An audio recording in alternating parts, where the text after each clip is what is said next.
Lilibet, Lilibet, we waited for you oh so long, but here you are, censored up, and your performance oh so wrong. Even I wouldn't bet on Lilibet. Thank you. I wrote that myself. Yeah, I know. I'm just a natural Shakespearean. But anyways, what's up guys? Today we're going to be discussing Lilibet, specifically, should she be buffed? I made a vid about Baiken, and I complained heavily about Kayron. Both those guys got buffed.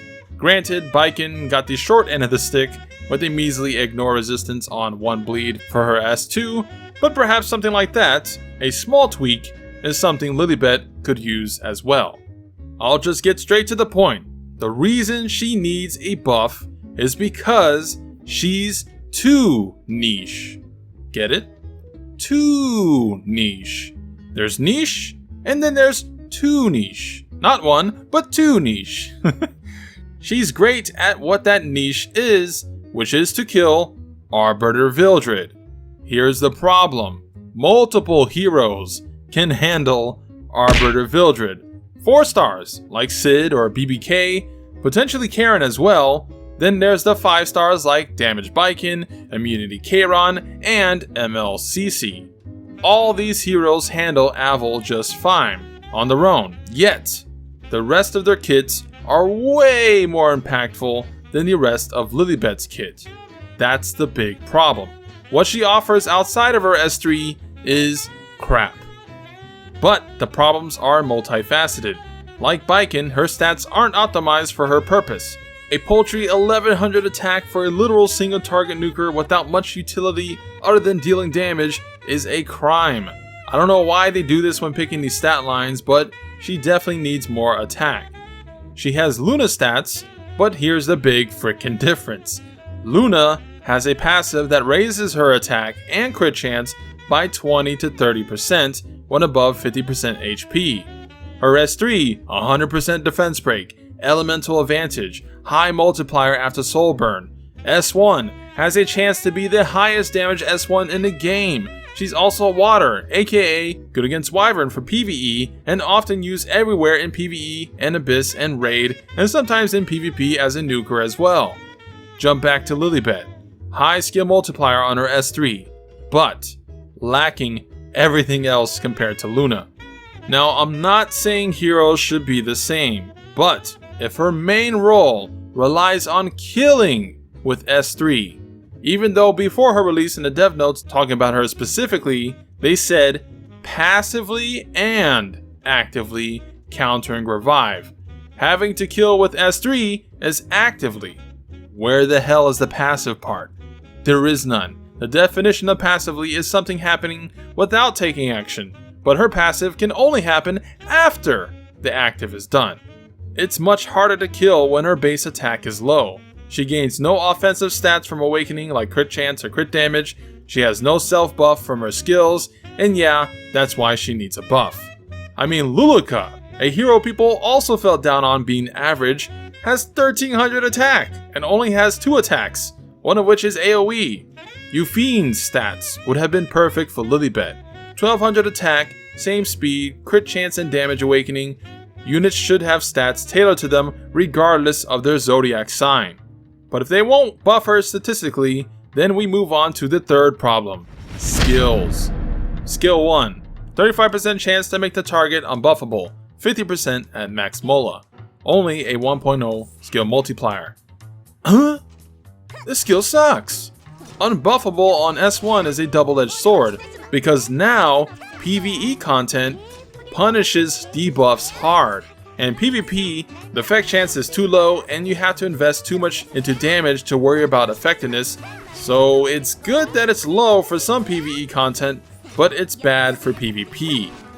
S2, same chance to proc as S1, but this time individually for up to 4 bleeds that last 2 turns. Also deals 20% more damage if target isn't buffed. So you see, they try to be cute with wanting you to use S1 and then S2. Here's the problem. There's no dispel. So if a target has immunity or the target has anything at all, you won't get the damage buff on the S2. That's the problem. can't deal extra damage if the target has a buff, which is very common for the PvP team she'll be up against and very common for bosses as well in PvE. And lastly, skill 3 kills a mofo dead. They won't come back. I guess it's fine, but maybe not really.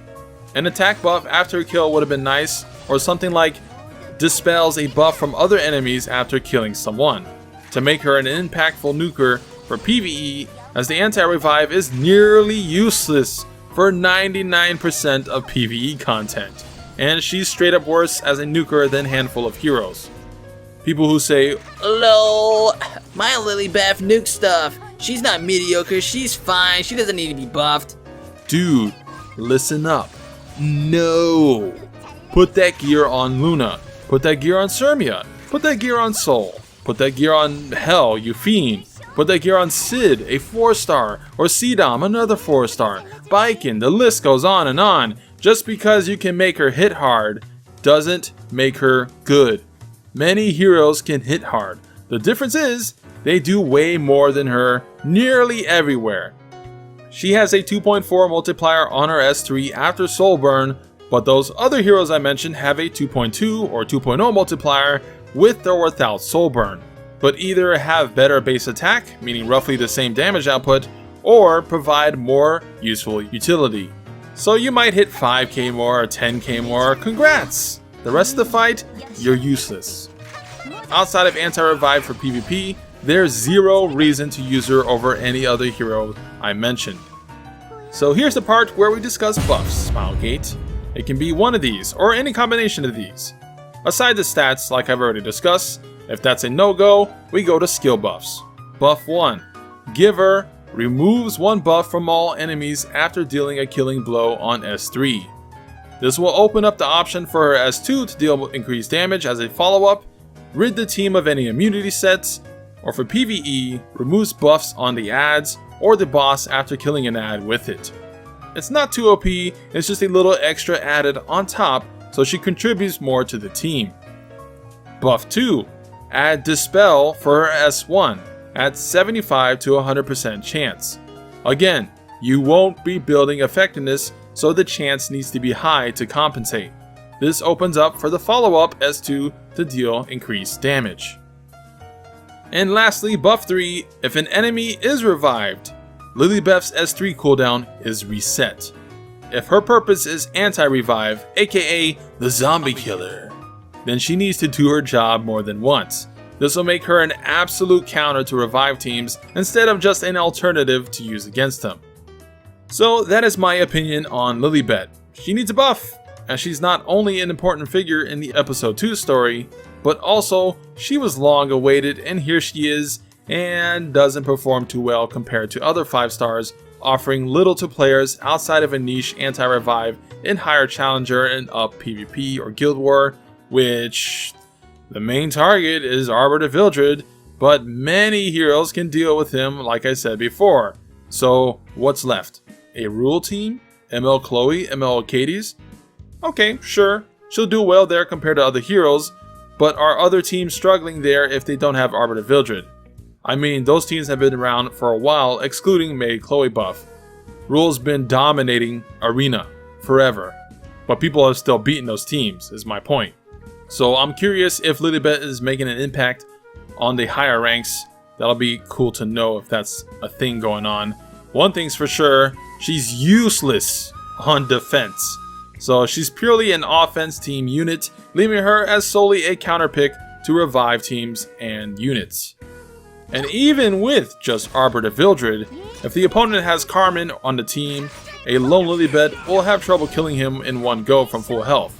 You either need an attack buffer like Oxalots or Tywin to push her up with an attack buff, since you're going to be building damage Lilibet, so she's going to be slow.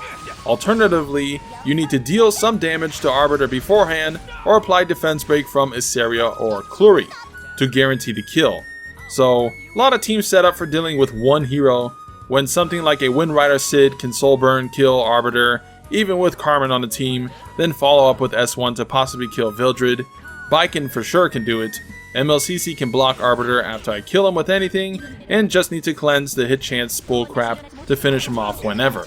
So long as they don't have a second reviver, it's an easy win. So for those guys saying they spent 500 bookmarks on Lilibet but didn't get her from my last summoning video, hey, you're not missing much. She is adorable and waifu tier, but sad to say, she doesn't cut it. And get it? Cut it? Because she's got scissors? Anyways, thanks for hearing my rant. Smilegate, please do something. If you can buff ML Vildred, ML Kisei, and ML Chloe out the butt, making them super powerful, then please do something for normal heroes. The Sigrid and Ravi changes are pretty meh from what it looks like, and the last great normal heroes we had were the Guilty Gear guys, but those were limited, no longer available. And before them was Sirmia, which was months ago, and Soul outclasses her in every way except for the recent High Abyss and Automaton Tower fights because they deny HP scaling damage. But we need normal heroes to be better if you're hellbent on making ML heroes the all or nothing heroes. The disparity is just too big at this point, and it's growing every 2 weeks. But what do you guys think of Lilibet? Let me know down in the comments. Give this video a like if you want Lilibet to get buffed, and subscribe for more Epic 7 epicness. Please buff Lilibet!